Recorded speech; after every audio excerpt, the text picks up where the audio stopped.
What is up, y'all? It's your boy Charles on Ezra checking in. Listen, we got this video I want to check out and do a reaction to. It's called Dr. Dre Speaks Out. It was almost the other way around. He's talking about Eazy-E. This is from a YouTube channel called give me 1 second, y'all. The YouTube channel is called Rap. Okay, it was right there on it's right there on the video. I didn't see it. It's called Rap Rewind. So let's go ahead and play this video, guys. Hit the thumbs up button, and then we come back with my reaction. Appreciate it. In 2003, less than 10 years after Eazy-E passed away, Suge Knight dropped this bombshell while on the Jimmy Kimmel Show. Technology is so high, right? Right. So if you shoot somebody, you go to jail forever. So the kids, you don't want to go to jail forever, right? So they got this new thing out there. People sell them all the time. They got this stuff they get blood from somebody with AIDS, and then they shoot you with it. Oh, so well, that seems bad. That's a slow death. Yeah. An easy thing, you know what I mean? Yeah. Oh, no. Everyone knows Suge implied that Eazy-E was injected with AIDS, and there are many who believe Suge is responsible for Eazy's death. But what many of you don't know is that Eazy-E actually outsmarted both Suge Knight and Dr. Dre. So back in the days, Suge was known as the most feared person in hip-hop. That's why even Jimmy Kimmel was wearing a bulletproof vest in that interview. He went to go visit Suge Knight in the penitentiary and struck a deal because everybody else was scared of that. Hold up, I didn't even realize. Did y'all know that Jimmy Kimmel won? He wore a bulletproof vest doing the interview. White people, y'all be too scary around us, man. Who is gonna shoot Suge Knight on camera in front of everybody on TV? That was unnecessary. Come on, man. Let me go back. Did he really wear a bulletproof vest doing it? Let me see. Hold up, y'all. Give me 1 second. Eazy-E was injected with AIDS, and there are many who believe Suge is responsible for Eazy's death. But what many of you don't know is that Eazy-E actually outsmarted both Suge Knight and Dr. Dre. So back in the days, Suge was known as the most feared person in hip-hop. That's why even Jimmy... He really wore a bulletproof vest. Jimmy, if you don't get your scary ass out of here, why he have to? We so scary and terrifying. I gotta wear a bulletproof vest doing the interview because who knows, his enemies may shoot up the. This is so stupid. That's an insult. I wouldn't even came on the show. You gotta wear a bulletproof vest to interview me. That's so crazy. Jimmy Kimmel, you so scary. Why would he do that? He had to wear a bulletproof vest. Kimmel was wearing a bulletproof vest in that interview. He went to go visit Suge Knight in the penitentiary and struck a deal because everybody else was scared of that nigga. Everybody, that's when Suge Knight was the monster, the boogeyman. That's when he was the boogeyman.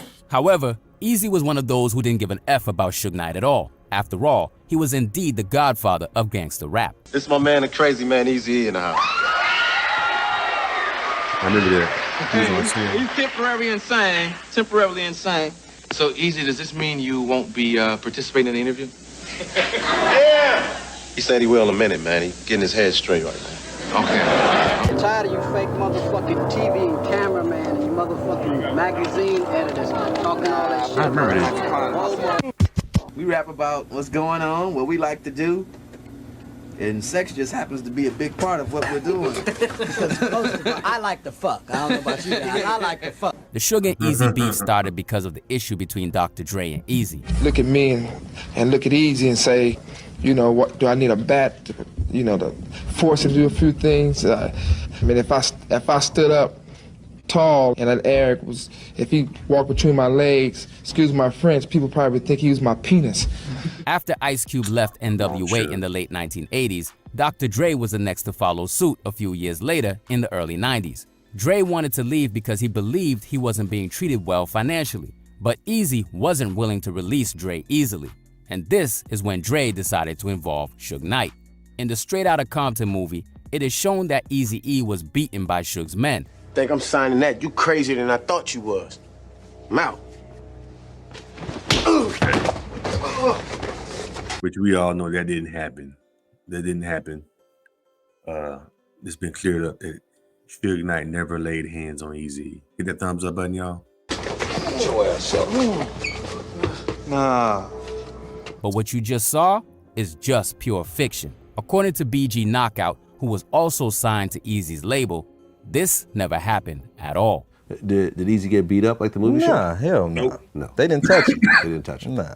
Easy was not beaten or threatened with lead pipes or a baseball bat, and his family wasn't threatened either. Instead, Eazy-E was invited to a meeting at a hotel by Dr. Dre. However, when Eazy got to the hotel, he realized that Dre set him up to meet Suge and some mean-looking dudes. Suge, they tried to bully him. He told us the story. He said that Dre called him, to meet with him to sign over, sign him, get him out the contracts or release him or whatever. But when he get there, Suge was there. Suge Knight had some of his fellow blood members hiding in the closet and under the bed. And immediately after Suge locked the door, his homies emerged from where they were hiding. So they was in the hotel room. Suge had dudes hiding in the closet under the bed. And when he get up there, Suge locked the door. After Suge's goons came out from their hiding places, they emerged with various straps, and Eazy had several guns pointed at him. And when he get up there, Suge locked the door. All these cats come from under the bed and out the closet in the bathroom with guns.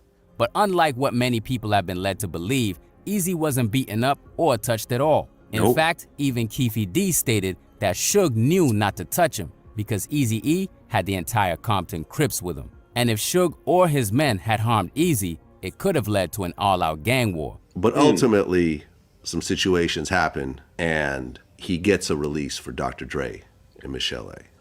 See, that I watched that movie and stuff like that. I don't think that shit true because Eazy-E had the whole Alondra behind him. And Alondra a little bit was harder than Lil Rosecrans back then. He had the Atlantic Drives, the Kelly Parks, End Hoods, Southside, Spook Town, just name it. Okay. Acacia, the whole Alondra was behind him. So we ain't put a let no Red Rags do Eazy-E like that. You know what I'm saying? So I think that was a fucked up shit towards him. I heard Eazy never got beat. But even if they could harm Eazy, something had to give. Eazy maintained his cool and was forced to sign the contract Suge gave him.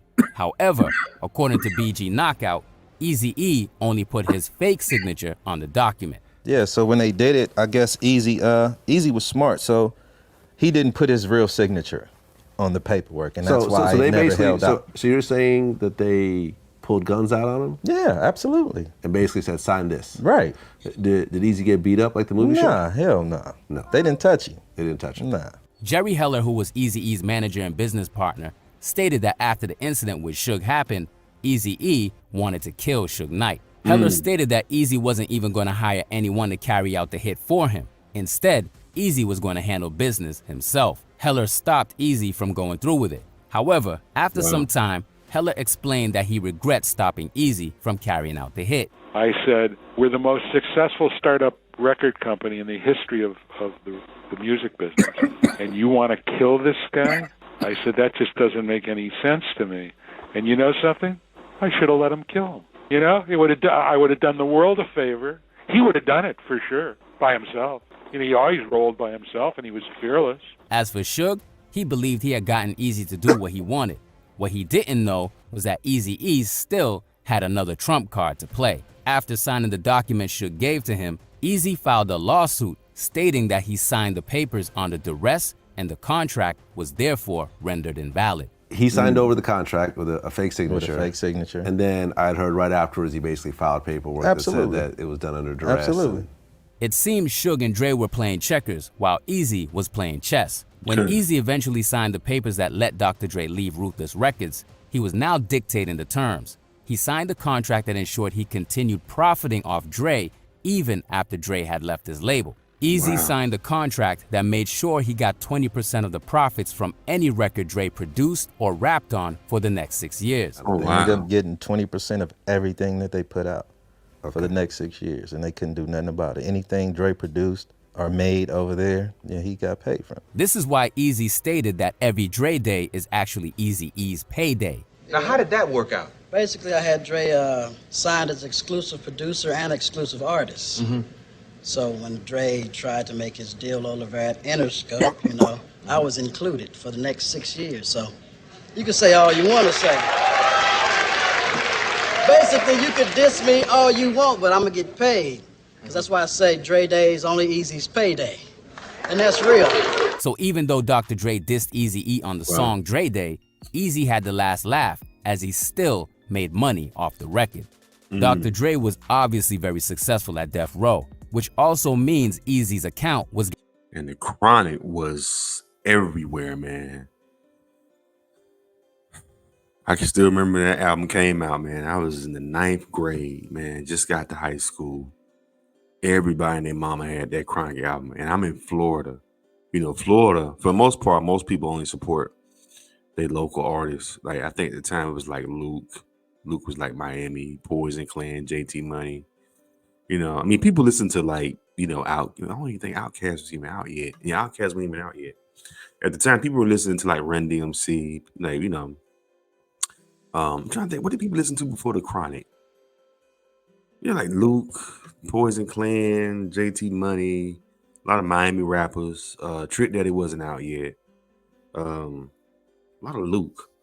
Most people listened to a lot of Luke back then. I'm trying to think who was big.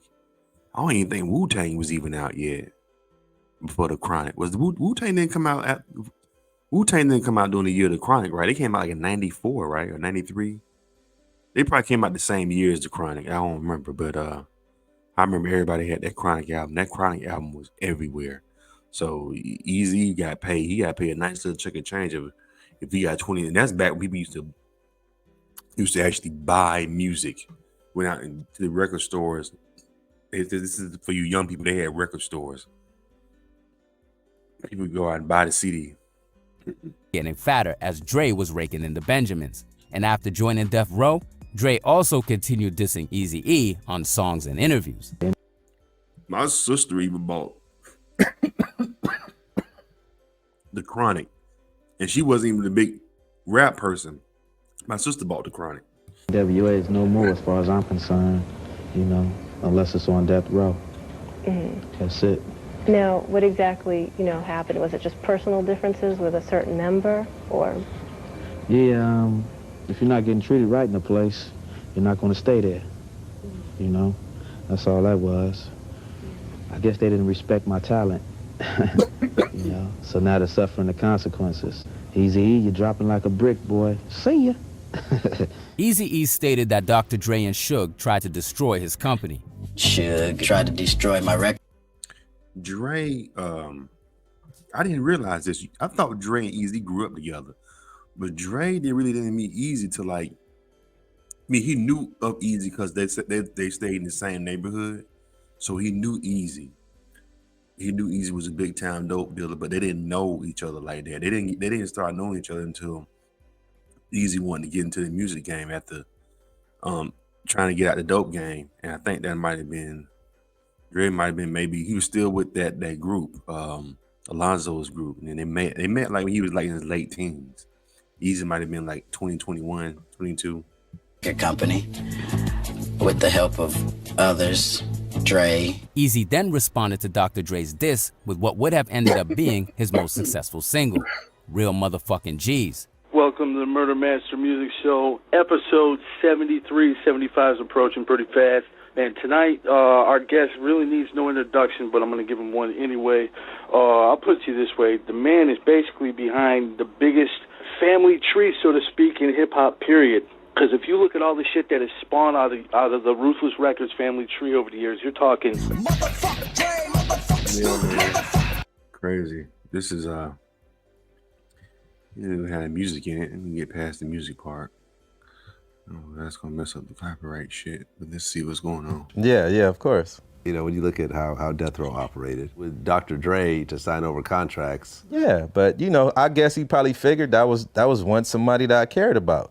And then you got to understand, the whole time the beef was going on, they both lived in Calabasas near each other, to the point to where when you go to Eazy house, you could see Dre house down the street. You know what I'm saying? So if it was really like that, you know what I mean? Like, it would have been worse. The situation would have been worse way before that. You've got to realize that Dre and Eazy-E actually grew up on the same block in Compton, so it's hard for them to just become enemies. Unfortunately, Eazy-E wouldn't remain in this world for too long.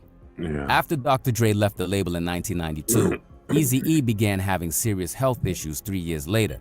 He was admitted to Cedars-Sinai Medical Center on the 24th of February, 1995.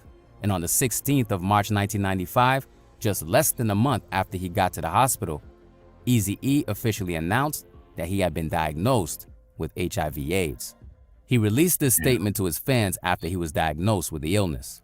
Now, I'm in the biggest fight of my life, and it ain't easy, but I want to say much love to those who have been down with me, and thanks for all your support. Just remember, it's your real time and your real life. You know what? I don't think he had AIDS. I really don't. I don't think he had it. He had something else. I think he might have had some kind of infection that they couldn't detect as that infection. I don't think he got it from the women. But then again, they said he got it from a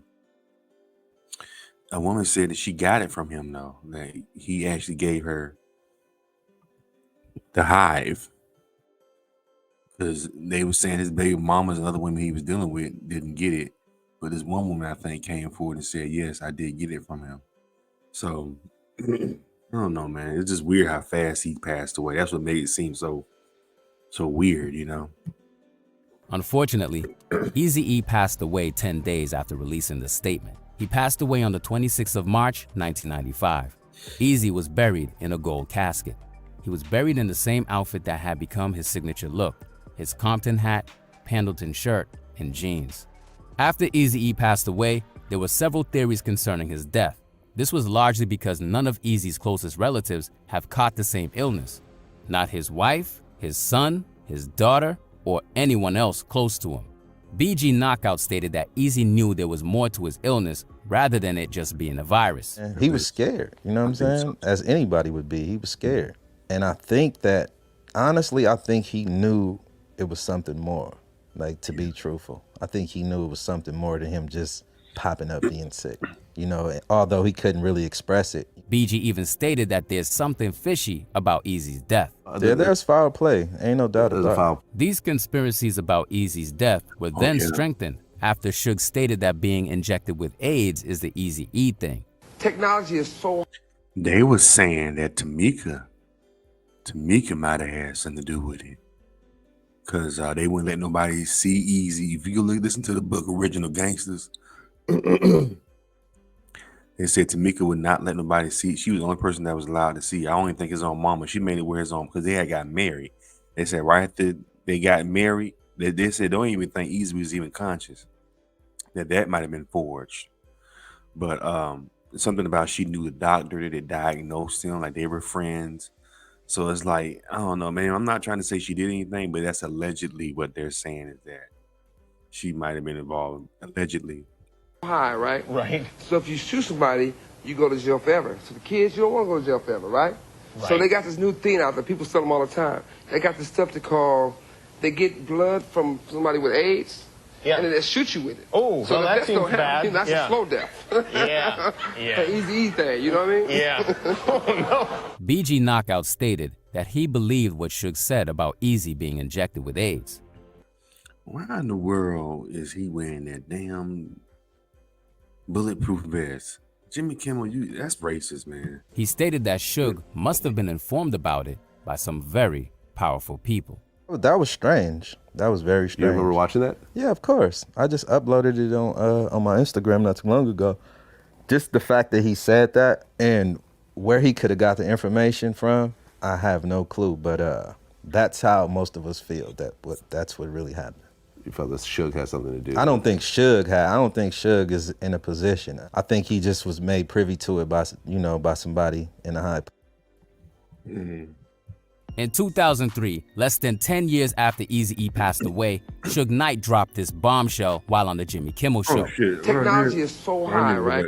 Under duress and the contract successful at Death Row, which all beef was going on. They both lived in Calabasas. After Dr. Dre left the label in 1992, Eazy-E began having serious health issues 3 years. Unfortunately, Eazy-E passed away 10 days after releasing this statement. He passed away on the 26th of March, 1995. Eazy was buried in a gold casket. He was buried in the same outfit that had become his signature look, his Compton hat, Pendleton shirt, and jeans. After Eazy-E passed away, there were several theories concerning his death. This was largely because none of Eazy's closest relatives have caught the same illness. Not his wife, his son, his daughter, or anyone else close to him. BG Knockout stated that Eazy knew there was more to his illness rather than it just being a virus. And he was scared, you know what I'm saying? As anybody would be, he was scared. And I think that, honestly, I think he knew it was something more, like, to be truthful. I think he knew it was something more than him just popping up being sick, you know, although he couldn't really express it. BG even stated that there's something fishy about Eazy's death. There's foul play, ain't no doubt about it. These conspiracies about Eazy's death were then strengthened after Suge stated that being injected with AIDS is the Eazy-E thing. Technology is so high, right? Right. So if you shoot somebody, you go to jail forever. So the kids, you don't want to go to jail forever, right? So they got this new thing out there. People sell them all the time. They got this stuff they call, they get blood from somebody with AIDS, and then they shoot you with it. Oh, so well, that seems bad. That's a slow death. Yeah. An easy thing, you know what I mean? Yeah. Oh, no. BG Knockout stated that he believed what Suge said about Eazy being injected with AIDS. He stated that Suge must have been informed about it by some very powerful people. That was strange. That was very strange. You remember watching that? Yeah, of course. I just uploaded it on my Instagram not too long ago. Just the fact that he said that and where he could have got the information from, I have no clue. But that's how most of us feel. That's what really happened.